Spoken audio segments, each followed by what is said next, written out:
الحمدللہ رب العالمین والصلاة والسلام علی سید الانبیاء والمرسلین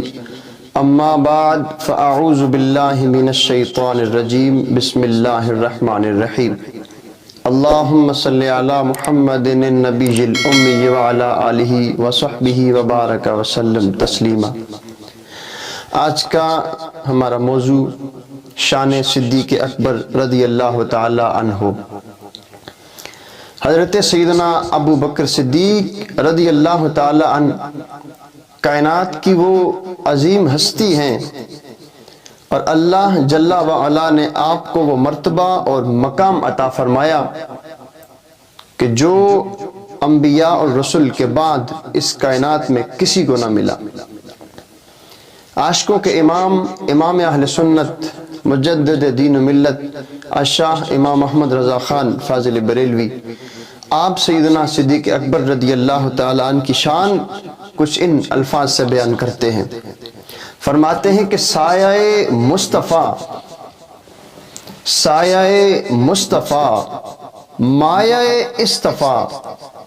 عز و ناز خلافت پہ لاکھوں سلام، یعنی اس افضل الخلق بعد الرسل ثانی اثنین ہجرت پہ لاکھوں سلام۔ کیا کمال کے اشعار سیدی اعلیٰ حضرت نے لکھے۔ اور علامہ اقبال نے یہاں تک کہہ دیا کہ ذرہ عشق نبی از حق طلب، سوز صدیق و علی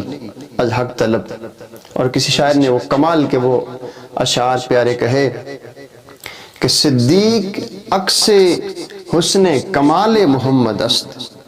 فاروق ذل و جاہ جلال محمد است، عثمان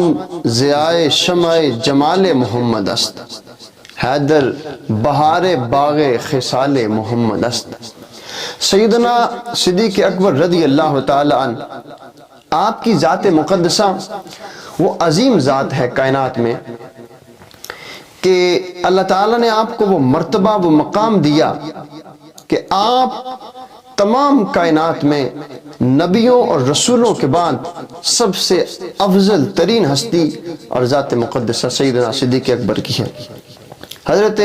سیدنا محمد بن حنفیہ رضی اللہ تعالی عنہ اپنے والد گرامی سیدنا علی المرتضیٰ کرم اللہ تعالی وجہ الکریم سے آپ نے پوچھا کہ اے ابا حضور، کائنات کے اندر اس عالم دنیا کے اندر سب سے افضل کون شخص ہے، کون سی ہستی ہے؟ بخاری شریف کی یہ حدیث مقدسہ ہے۔ بخاری شریف جلد نمبر 2 صفحہ نمبر 522 کے اوپر یہ حدیث موجود ہے۔ تو سیدنا علی المرتضیٰ رضی اللہ تعالیٰ عنہ آپ نے ارشاد فرمایا کہ کائنات میں انبیاء اور رسولوں کے بعد سب سے افضل ترین جو ہستی ہے، جو ذات مقدسہ ہے، وہ سیدنا ابو بکر صدیق رضی اللہ تعالیٰ عنہ آپ کی ذات مقدسہ ہے۔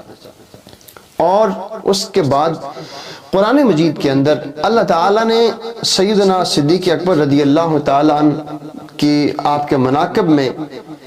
بہت ساری ایسی صورتیں ہیں کہ ان میں آپ کا ذکر فرمایا، آپ کے مناقب کو، فضائل کو بیان کیا، اور پھر قرآن مجید میں آپ کے لیے صاحب ہی کا لفظ بھی استعمال کیا کہ 2 میں سے آپ کو دوسرا فرمایا۔ اور آپ کا جو یہ لقب ہے صدیق، یہ آپ کو اللہ تعالیٰ کی طرف سے عطا کیا گیا۔ اس کا بھی حدیث مقدسہ میں جو ہے ذکر ملتا ہے کہ امام الانبیاء صلی اللہ علیہ وسلم نے ارشاد فرمایا، یا ابا بکر ان اللہ تعالی قد سماک صدیق، کہ اے ابو بکر اللہ تعالیٰ نے تیرا نام صدیق رکھا ہے۔ یہ کس قدر کمال کی بات ہے کہ رب نے خود آپ کو یہ نام عطا فرمایا۔ اور آپ حضور کے یار غار بھی ہیں، اور اب یار مزار بھی ہیں۔ اور ابو بکر صدیق رضی اللہ تعالیٰ عنہ وہ خوش نصیب انسان ہیں کہ امام الانبیاء صلی اللہ علیہ وسلم نے اپنی زندگی کے آخری ایام میں فرمایا کہ مسجد نبوی کی طرف جتنے دروازے کھلے ہیں تمام کو بند کر دیا جائے سوائے صدیق اکبر کے دروازے کے۔ یہ شرف صرف آپ کو ملا۔ اور امام الانبیاء صلی اللہ علیہ وسلم آپ نے فرمایا کہ ایک دن جبریل امین میرے پاس آئے اور میرا ہاتھ پکڑ کر مجھے جنت کا وہ دروازہ دکھایا کہ جس میں سے میری امت اس دروازے سے جنت میں داخل ہوگی۔ تو حضرت ابو بکر صدیق رضی اللہ تعالیٰ عنہ نے جب یہ بات سنی تو عرض کی، یا رسول اللہ، میری یہ دل کی چاہت تھی، خواہش تھی کہ میں آپ کے ساتھ ہوتا اور میں وہ دروازہ دیکھتا کہ جس دروازے سے آپ کی امت جنت میں جائے گی۔ امام الانبیاء صلی اللہ علیہ وسلم نے فرمایا، اے صدیق، سب سے پہلے میری امت میں سے سب سے پہلے جنت میں داخل جو شخص ہوگا وہ تو ہے، یعنی صدیق اکبر کی وہ ذات مقدسہ ہے جو حضور کی امت میں سب سے پہلے جو ہے وہ جنت میں داخل ہوگی۔ اور آپ کو یہ جو لقب ملا صدیق کا، یہ کیسے تھا؟ امام الانبیاء صلی اللہ علیہ وسلم نے ایک بار اپنے گھر میں کھانا پکایا اور صحابہ کو بلایا، سب کو آپ نے ایک ایک لقمہ دیا، لیکن صدیق اکبر کو 3 لقمے دیے آپ نے۔ تو سیدنا عباس رضی اللہ تعالیٰ عنہ فرماتے کہ میں نے وجہ پوچھی حضور سے کہ آپ نے صدیق اکبر کو 3 لقمے کیوں دیے؟ تو آپ نے فرمایا کہ جب میں نے پہلا لقمہ صدیق اکبر کو دیا تو جبریل امین علیہ السلام نے کہا کہ اے عتیق، تجھے یہ مبارک ہو۔ اور پھر جب دوسرا لقمہ فرماتے ہیں کہ جب میں نے صدیق اکبر کو دیا تو سیدنا میکائیل علیہ السلام آپ نے یہ کہا کہ اے رفیق، تجھے مبارک ہو۔ اور جب تیسرا لقمہ میں نے صدیق کو کھلایا تو خود رب العالمین نے فرمایا، اے صدیق، تجھے مبارک ہو۔ کیا شان سیدنا صدیق اکبر نے پائی ہے، اور اللہ نے ایسا کمال آپ کو دیا۔ ایک اور حدیث مقدسہ میں عرض کرتا ہوں، سیدنا ابو درداء رضی اللہ تعالیٰ عنہ آپ ارشاد فرماتے ہیں کہ میں ایک دن سیدنا ابو بکر صدیق کے آگے چل رہا تھا تو امام الانبیاء صلی اللہ علیہ وسلم نے فرمایا، کیا تم نہیں جانتے کہ اے ابو درداء، تم اس شخص کے آگے چل رہے ہو کہ جس شخص پر جس کو اللہ نے اتنی فضیلت عطا فرمائی نبیوں اور رسولوں کے بعد، یہ ایسا عظیم شخص ہے سیدنا صدیق اکبر، نہ ایسا کوئی اور شخص ہے اور نہ قیامت تک آئے گا۔ یعنی یہ وہ شخص ہیں، فرمایا کہ سورج نہ اس سے پہلے کسی ایسے شخص پر طلوع ہوا اور نہ غروب ہوا۔ فرمایا کہ صدیق اکبر وہ ہستی ہیں کہ انبیاء اور رسولوں کے بعد اللہ نے ان کو سب سے افضل ترین درجہ کائنات میں عطا فرمایا۔ حضور امام الانبیاء صلی اللہ علیہ وسلم نے صدیق اکبر کو فرمایا، صدیق، جیسے تو میرے ساتھ غار میں میرا یار تھا، اسی طرح حوض کوثر پہ بھی یہ تیری رفاقت سلامت رہے گی۔ تو میرا سوال ہے ان لوگوں سے کہ جو سیدنا صدیق اکبر رضی اللہ تعالیٰ عنہ آپ کی بارگاہ میں آپ کی شان میں گستاخیاں اور بے ادبیاں کرتے ہیں، زبان کھولتے ہیں، تو ان کے لیے لمحہ فکریہ ہے کہ اگر حوض کوثر پر سیدنا صدیق اکبر نے تمہیں پکڑ لیا تو پھر جنت کی انٹری تمہارے لیے مشکل ہوگی۔ تو اس لیے آج دنیا میں رہتے ہوئے اپنے دلوں میں صدیق اکبر کی محبت کو پیدا کریں۔ اور صدیق اکبر وہ ہستی ہیں، ترمذی شریف کی حدیث مقدسہ، کہ اس امت کے سب سے مہربان اور نرم دل انسان کائنات میں اس امت میں، حضور کی امت میں، صرف صدیق اکبر کی ذات مقدسہ ہے۔ امام الانبیاء صلی اللہ علیہ وسلم نے فرمایا کہ میرے اوپر جس کے بھی احسانات تھے، جس نے میرے اوپر احسان کیا، وہ مال کی صورت میں کیا، کسی صورت میں بھی کیا، فرمایا میں نے ہر ایک کے احسانوں کے بدلے چکا دیے، مگر صدیق کے مجھ پر اتنے احسانات ہیں کہ کل بروز قیامت اللہ ان کے احسانات کا جو ہے جزا دے گا، یعنی ان کا بدلہ میں بھی نہیں دے سکا، اللہ کل بروز قیامت صدیق اکبر کو جو انہوں نے میرے اوپر احسانات کیے اسلام کی خاطر، وہ اللہ ان کو جزا عطا فرمائے گا۔ سیدنا صدیق اکبر رضی اللہ تعالیٰ عنہ آپ کتنی کمال کی ہستی تھی، اور آپ کو میرے خیال میں میرا ضمیر یہ کہتا ہے کہ جو آپ کو اللہ نے اتنی بلندیاں، اتنا عروج عطا فرمایا،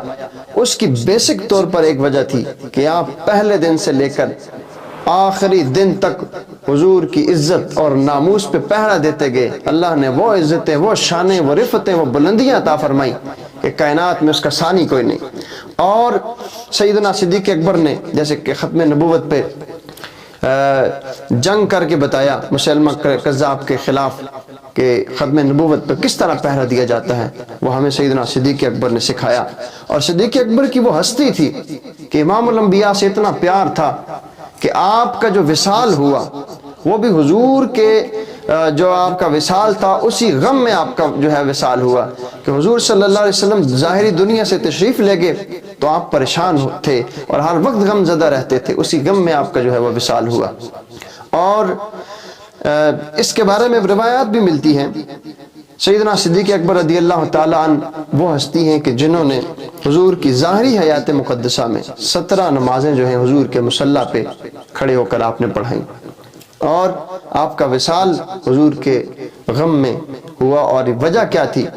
کہ صحابہ فرماتے ہیں کہ صدیق اکبر جب ہماری مجلس میں آتے آخری ایام میں تو ہم نے محسوس کیا کہ ان کے منہ سے بھنے ہوئے گوشت کی بو آیا کرتی تھی، تو ہم نے صدیق اکبر سے پوچھا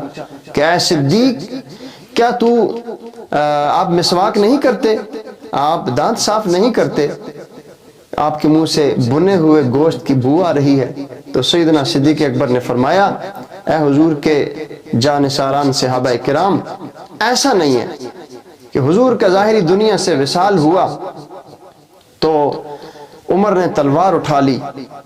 اور کتنے ایسے تھے صحابہ کہ اپنے وہ ہوش کھو بیٹھے، اور فرمایا کہ تم میں سے کوئی رونے لگا، اگر میں روتا تو مجھے کون چپ کراتا، لیکن میں رویا نہیں۔ حضور کا وہ درد جو تھا، آپ کے جو وہ غم تھا، وہ میں نے دل میں اس کو بسا لیا، لیکن وہ دل میرا اندر سے اس طرح اب جل گیا ہے کہ اب اس کی بو میرے منہ سے آنا شروع ہو گئی ہے۔ تو یہی وہ وجہ تھی، اسی کمزوری کی وجہ سے آپ نے 22 جمادی الثانی 63 سال کی عمر میں پیر اور منگل کی درمیانی رات آپ مدینہ منورہ میں مغرب سے عشاء کے درمیان اس دنیا فانی سے 63 سال کی عمر میں آپ کوچ کر گئے، اور آپ کی نماز جنازہ سیدنا عمر فاروق رضی اللہ تعالیٰ عنہ آپ نے پڑھائی، اور آپ کو حضور امام الانبیاء صلی اللہ علیہ وسلم کے پہلو میں دفن کیا گیا۔ تو صدیق اکبر کی وہ ذات مقدسہ ہے کہ جو لوگ صدیق اکبر کا بغض اپنے دل میں رکھتے ہیں، ان سے میرا سوال ہے کہ حضور کے روضہ انور پر کس منہ سے حاضری دیتے ہو؟ وہاں تو صدیق بھی موجود ہیں، فاروق اعظم بھی موجود ہیں۔ وہ کسی شاعر نے کیا خوب کہا تھا کہ نام آنے سے بو بکر و عمر کا لب پر تو بگڑتا ہے، وہ تو پہلو میں سلائے ہوئے ہیں۔ یہ اللہ تعالیٰ نے ان کو شرف اور مقام بخشا، اور آپ کا کمال یہ تھا کہ آپ کی جو ایمان تھا وہ اس درجے کا کامل تھا۔ امام الانبیاء صلی اللہ علیہ وسلم نے فرمایا کہ صدیق اکبر کا ایمان ایک پلڑے میں رکھ دیا جائے، پوری امت کا ایمان ایک طرف رکھ دیا جائے تو صدیق اکبر کا اعمال جو ہے، ان کے اعمال والا پلڑا بھاری ہو جائے گا۔ اور وجہ کیا تھی؟ حضور سے آپ کی وہ محبت تھی۔ حدیث مقدسہ سیدہ طیبہ طاہرہ سیدہ عائشہ صدیقہ رضی اللہ تعالیٰ عنہ آپ سے روایت فرماتی ہیں کہ چاندنی رات تھی، ستارے آسمان پہ چمک رہے تھے، تو حضور امام الانبیاء صلی اللہ علیہ وسلم سے میں نے عرض کی، یا رسول اللہ، کیا آپ کے کسی غلام کی اتنی نیکیاں ہیں کہ جتنے آسمان پہ ستارے ہیں؟ تو امام الانبیاء صلی اللہ علیہ وسلم نے فرمایا، عائشہ ہاں، میرے غلام عمر کی اتنی نیکیاں ہیں کہ جتنے آسمان پہ ستارے چمک رہے ہیں۔ ستاروں کی تعداد کتنی ہے ہمارے کیلکولیٹر اس کو شاید کاؤنٹ نہ کر سکے، لیکن سیدہ عائشہ آپ فرماتی کہ میرے ذہن میں یہ تھا کہ شاید میرے والد گرامی صدیق اکبر رضی اللہ تعالیٰ عنہ آپ کی اتنی نیکیاں ہوں گی۔ تو امام الانبیاء صلی اللہ علیہ وسلم سے جب میں نے پوچھا کہ میرے والد گرامی ان کی اتنی نیکیاں نہیں، تو حضور نے فرمایا، اے عائشہ، صدیق کی وہ جو غار والی نیکی ہے وہ ایک طرف، عمر کی ساری نیکیاں ایک طرف۔ اللہ نے اتنی بڑی عزت، اتنی بڑی شان اور شوکت عطا فرمائی۔ اللہ تعالیٰ کی پاک بارگاہ میں دعا ہے کہ اللہ ہمیں سیدنا صدیق اکبر رضی اللہ تعالیٰ عنہ آپ کی وہ محبت کہ جو رسول اللہ سے تھی، اس محبت میں سے اللہ ہمارا بھی حصہ فرمائے، اور آپ کے نقش قدم پر چلنے کی ہمیں توفیق عطا فرمائے، اور اللہ سیدنا صدیق اکبر رضی اللہ تعالیٰ عنہ آپ کے درجات بلند فرمائے، اور آپ کے صدقے ہماری بے حساب مغفرت فرمائے۔ وما توفیقی الا باللہ۔